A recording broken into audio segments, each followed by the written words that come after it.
hogy itt vagytok Váradon végre! Nagyon nagy örömmel jöttünk, és köszönjük szépen a Olyan meghívást. helyre hoztunk, ami Nagyváradnak valamilyen szinten egy jelképe, ez a Románia legnagyobb barokkpalotája. Látod a hasonlóságot a debrecenivel amúgy. A templom előtt a Szent Lászlónak a szobrát láthatod, Nagyvárad alapítója. Ez egy nagyon régi park, ez azóta létezik, mióta megépült a templom, és mellette a barokkpalota. Múzeum is működik a palotában, például holnap este lesz a múzeumok éjszakája, úgyhogy egész éjszaka nyitva lesz. Szeretettel várunk benneteket, hogyha itt tudtok lenni. És nem messze a templom másik oldalán pedig van a kanonok sor.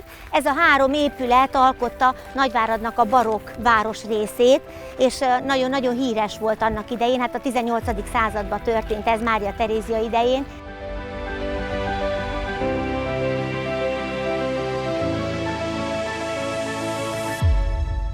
A gyógynövények és a tudomány, ez két egymással teljesen ellentétes fogalom, nem? Nem. Miért nem? Nem, azért nem, mert a gyógynövényeknek a tanulmányozása az nagyon régi időkre vezet vissza.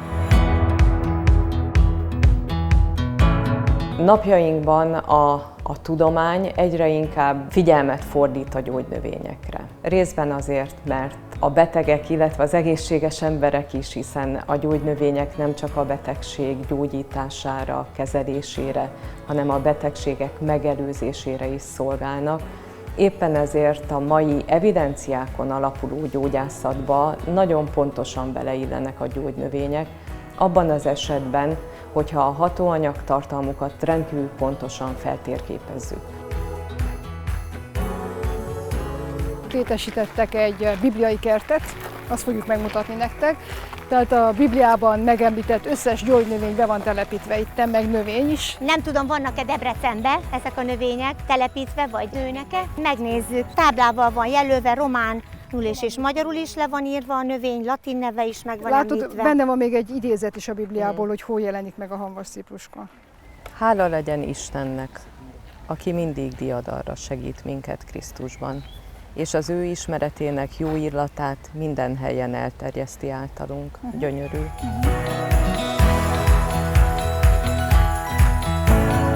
Közös céljaink vannak, hiszen célul tűztük ki azt, hogy felkutatjuk azokat a gyógynövényeket, amelyek határon innen és határon túl vannak, illetve a Kárpát-medencei gyógynövény kincs feltérképezésére különös figyelmet fordítunk. Ezek kolostorkerti növények is, mert a középkorban kötelező volt minden kolostorban, ugye, hogy létezzen a növénykert, a gyógynövénykert.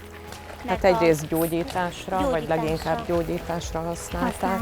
Igen. Na hát a kis pásztortáska viszont itt van. Tehát megtaláltuk az első növényünket, amit tanulmányozunk itt. Mondjuk nincs beültetve, de itt van a pásztortáska.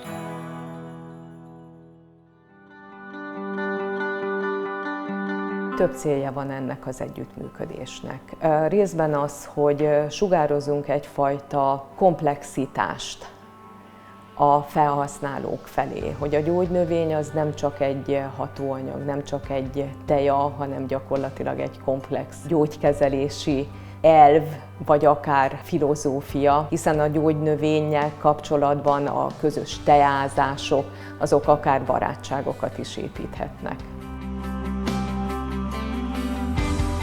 Pedig még ehhez hasonló sem volt Nagyváradon, úgyhogy nagyon örülünk neki. Ki szoktunk jönni ide a hallgatókkal, mi azért úgy végignézegetjük, meg megbeszéljük őket. Ezt nem engedem, hogy leszedjék a herbáriumba, amit amúgy nekik még kötelező. Terveztünk, tudjátok, egy ilyen közös nagyváradi debreceni egyetemi látogatást, ami sajnos a pandémia miatt meghiúsult. Ezt felélénkíthetnénk. Ezt mindenképpen. Jó, diákokkal csináljuk? Diákokkal együtt. Hát igen, egy olyan, hogy vigyünk egy pár diákot mi is, és akik... Meg mi is ide. Igen. És akkor együtt Szeretettel várunk benneteket, és akkor ezt megmutatjuk nekik. Persze. A Debreceni Egyetemnek régóta fókuszában van a gyógynövény. Ugye egyrészt a természettudományi karon, az agráron, a gyógyszerésztudományi karon, de azt gondolom, hogy az általános orvostudományi karon is foglalkoznak gyógynövénykutatással.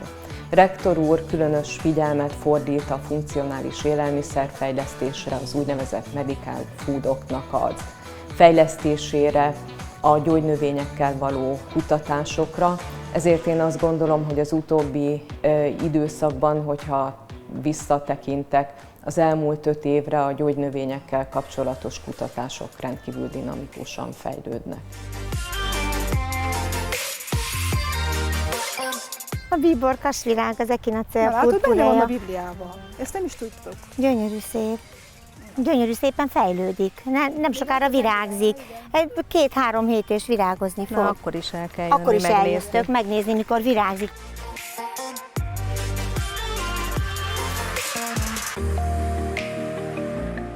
Én itt nagyon jól érzem magam, meg egy pár növényt még így föl is ismerek, de hol vagyunk most egyébként? Ide kerülnek azok a növények, amit begyűjtünk, bárhonnan is, a spontán vagy a termesztett flórából. Itt azonosítjuk őket, és rendszertanilag besoroljuk. Ez nem mindig sikerül, csak a makroszkópikus, tehát ránézésre nem mindig tudjuk helyesen besorolni, ezért használjuk a mikroszkópot, metszeteket készítünk, és az alapján, az anatómiai és morfológiai tulajdonságaik alapján helyesen megpróbáljuk besorolni a növényeket.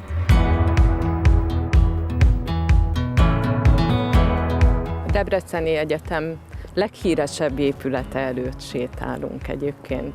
Ez a főépület, amikor én itt elsétálok, mindig nagyon büszke vagyok arra, hogy a Debreceni Egyetemen dolgozhatok, mert annyira szép. Ib Miklós tervei alapján készült, gyönyörű szép épület. 13 kara van egyébként az egyetemnek, köztük egy a gyógyszerésztudományi kar, aminek a hallgatói létszáma folyamatosan növekszik, és egyébként jelentős a külföldi hallgatói létszám is. Szinte alig van olyan ország, ahonnan ne lennének hallgatóink. Ugye az egyetemnek a harmadik missziós tevékenysége az igen jelentős és nagyon fontos. Nagyon fontos azért, mert nagyon sok olyan Európai Uniós pályázatot írnak ki, ahol az egyetemeknek a gazdasági szereplőkkel kell együttműködni, és olyan innovatív kutatásfejlesztési eredményeket kell elérni ezeknél a pályázatoknál, amelynek a társadalmi és az üzleti hasznosíthatósága mérhető és jelentős. Különleges hangsúlyt képez az, ahol a társadalom hasznára tudunk lenni az innovatív eredményekkel. Ez azt gondolom, hogy nem csak Magyarországon, hanem a határon túl is Persze. nagyon fontos, és kifejezetten támogatják azokat az együttműködéseket, amelyek határon át nyúlnak, tehát ezért is vagyunk milyen szoros együttműködésben és barátságban, mert hiszem és vallom azt, hogyha barátok is vagyunk, akkor nagyon felerősödik a kreativitás, és sokkal innovatívabbak tudunk lenni, mint hogyha egyébként ez csupán csak egy munkakapcsolat lehetne. Hogy jön a képbe Nagyvárad? A Kárpát-medencei együttműködés prioritás a projekt célok között, ezért én azt gondolom, hogy nem árulok el titkot azzal kapcsolatban, hogy rektori küldöttséggel voltam kint Nagyváradon, körülbelül egy 10 évvel ezelőtt, ahol megismerkedtem Tündével és Anna Marival is, és a barátságunk tulajdonképpen erre az időszakra tevődik, illetve itt kezdődött. Aztán nagyon szimpatikusnak találtuk egymást, és magát a témákat is, amiket ott bemutattunk ezen a 2 rektor találkozóján, és folyamatosan tartottuk a kapcsolatot. Aztán utána az együttműködésünk tovább fejlődött, hiszen közös kutatásokat, közös pályázatokat találtunk, és a tudományos élet, a közös kutatás, mire észbe kaptunk, egy igen mély barátsággá fejlődött. Pedig 70 kilométer választja el önöket egymástól. Ez De lehet sok is, lehet kevés Ez is. kevés, én azt gondolom, hiszen nagyon jól lehet közlekedni a 2 város között, és hogyha az az igény megvan, hogy átjárjunk egymáshoz, illetve vannak közös céljaink, akkor a távolság az nem legyőzhetetlen.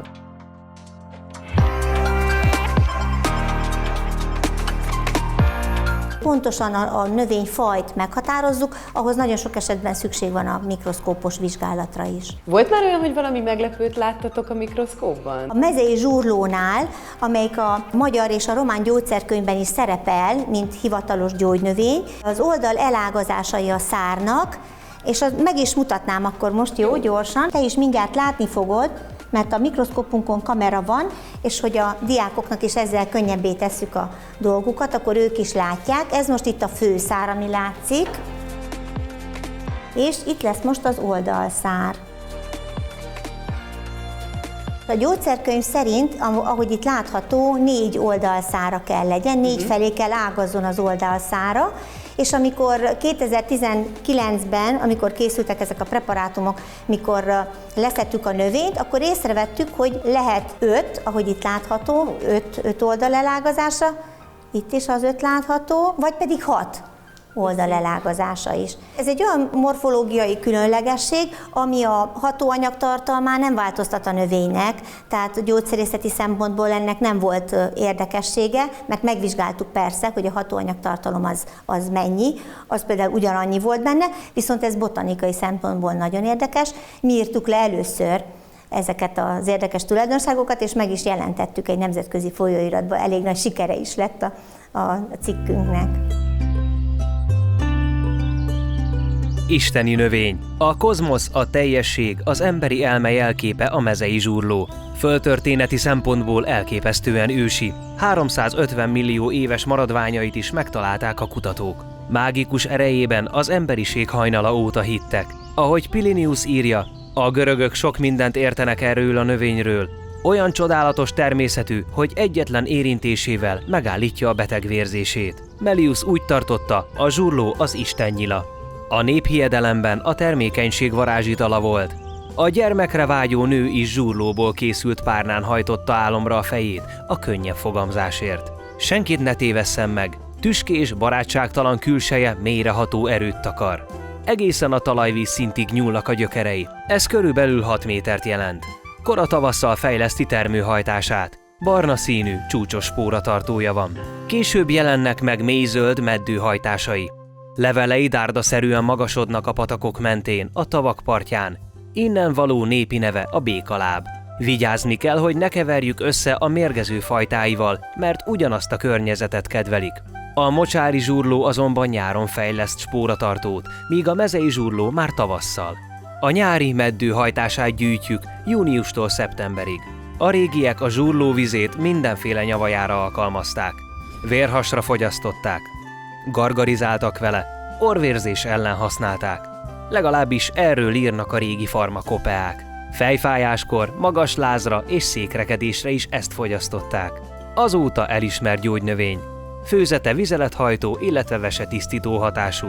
A bükki füvesember Szabó Gyuri bácsi szerint vesehomokot és kisebb veseköveket is lehet oldani már napi 2-3 csésze teával. Tudományosan bizonyított vizelethajtó hatású, főleg visszatérő húgyhólyaggyulladásban. Ezen kívül vesekőképződés gátlására is javasolják. Szív- és veseelégtelenségben ellenjavalt.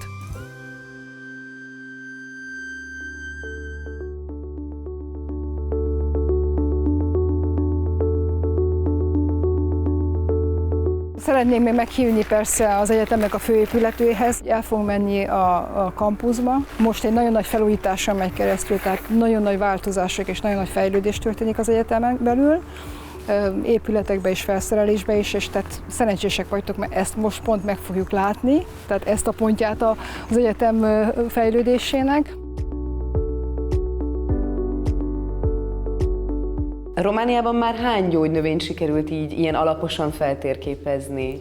Körülbelül Romániában 400-450 gyógynövényfajt ismernek el, amiről tudjuk már, hogy gyógynövények. Ezeknek csak egy nagyon kicsi töredékét, 20-30%-át ismerjük pontosan. Magyarországon 400 gyógynövényt tartanak számon, ott is ugyanez a helyzet.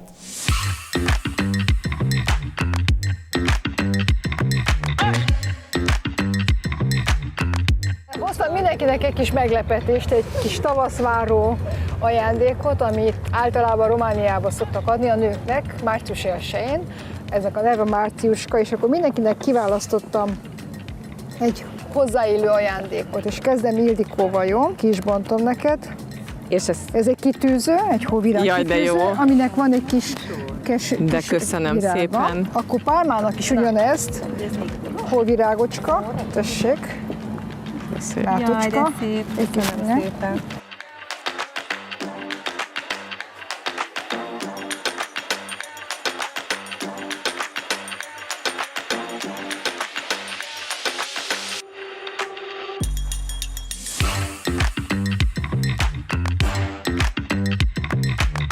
Hölgyeim, ki választotta az előételt? Én választottam. És mit szeretnél, vagy mi lesz benne? Hát egy könnyű salátát, mert még mindig nagyon jó idő van és meleg.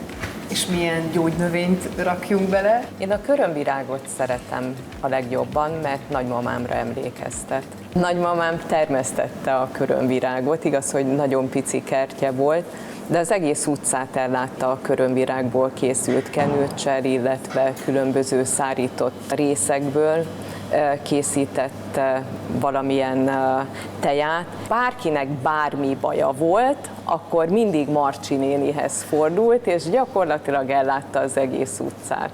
Hát akkor az biztos, hogy egy nagyon mutatós virágelemünk lesz ezen az előételen. Hogy képzeled el, hogy fog ez ízben összeállni? Egy citrusos, olivás, valamilyen könnyebb dressinget fogunk hozzá készíteni. Ugye nyilván megjelenítjük a körömvirágot, és egy kis csavart én tennék még bele, egy kis sajtot valamilyen formában, mondjuk egy kék sajtot.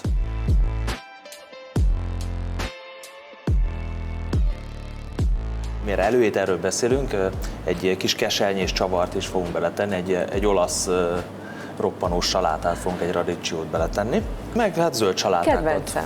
Nem is tudtad, hogy nagyon rajongok az olasz ételekért. Látod? Rám nézel, és rögtön a mediterrán életérzés jut eszembe. Úgyhogy a salátát, én ezt képzeltem. Lenne nekem is egy javaslatom.